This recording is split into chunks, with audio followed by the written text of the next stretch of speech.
విదేశాల్లో చదవాలనుకుంటున్నారా? అయితే విదేశ్ కన్సల్టెంట్స్ ని సంప్రదించండి.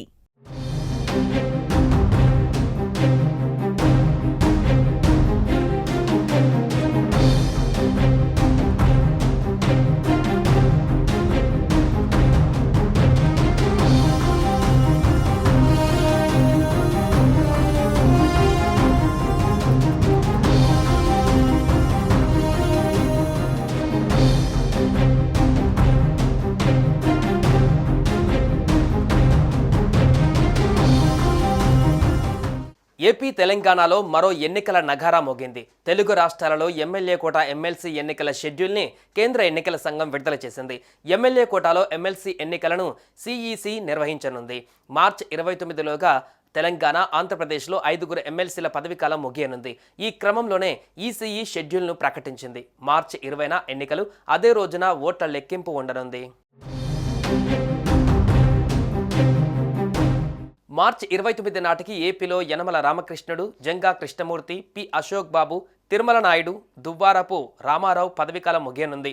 తెలంగాణలో పదవీకాలం ముగిసే వారిలో మొహమ్మద్ అలీ, సత్యవతి రాథోడ్, షేరి సుభాష్ రెడ్డి, యగ్గె మల్లేశం, మీర్జా రియాజుల్ హసన్ ఉన్నారు. ఈ నేపథ్యంలో ఎన్నికల సంఘం షెడ్యూల్ను విడుదల చేసింది. ఏపీ అసెంబ్లీ సంఖ్యాబలం ప్రకారం 5 స్థానాలు అధికార ఎన్డీఏ కూటమికి దక్కనున్నాయి.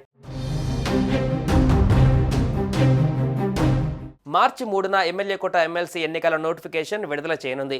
మార్చి 10 వరకు నామినేషన్ల స్వీకరణ, 11న నామినేషన్ల పరిశీలన, నామినేషన్ల ఉపసంహరణకు మార్చి 13 వరకు గడువు విధించింది. 20న పోలింగ్ జరగనుంది. పోలింగ్ ఉదయం 9 గంటల నుంచి సాయంత్రం 4 గంటల వరకు కొనసాగనుంది. పోలింగ్ అనంతరం అదే రోజు కౌంటింగ్ షురూ చేసి మార్చి 24 లోపు ఎన్నికల ప్రక్రియ ముగించనుంది.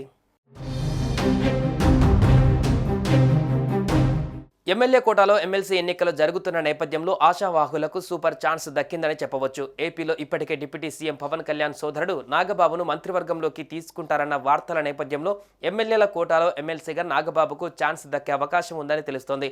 మొత్తం 5 ఎమ్మెల్సీ స్థానాలు ఖాళీగా కానుండగా టీడీపీకి 2, జనసేనకు 2, బీజేపీకి 1 దక్కే అవకాశాలు ఉన్నట్లు సమాచారం. ఇక తెలంగాణలో కూడా ఆశావాహులు తమ ప్రయత్నాలలో ఇప్పటికే నిమగ్నమైనట్లు తెలుస్తోంది. ఏపీలో నామినేషన్ పదవుల భర్తీ చేస్తామని ఇటీవలే సీఎం చంద్రబాబు ప్రకటించారు. దీంతో కూటమి పార్టీల నేతలు తమకంటే తమకు పదవులు దక్కే అవకాశం ఉన్నట్లు భావిస్తున్నారు. ఇలాంటి తరుణంలో ఎమ్మెల్యే కోట ఎమ్మెల్సీ స్థానాలకు కూడా షెడ్యూల్ విడుదల కాగా మార్చి నెల రాజకీయ పార్టీలకు కీలకం కానుంది. సుమన్ టీవీలో మీ పర్సనల్ అండ్ బిజినెస్ ప్రమోషన్స్ కోసం కింది నెంబర్కి కాంటాక్ట్ చేయండి.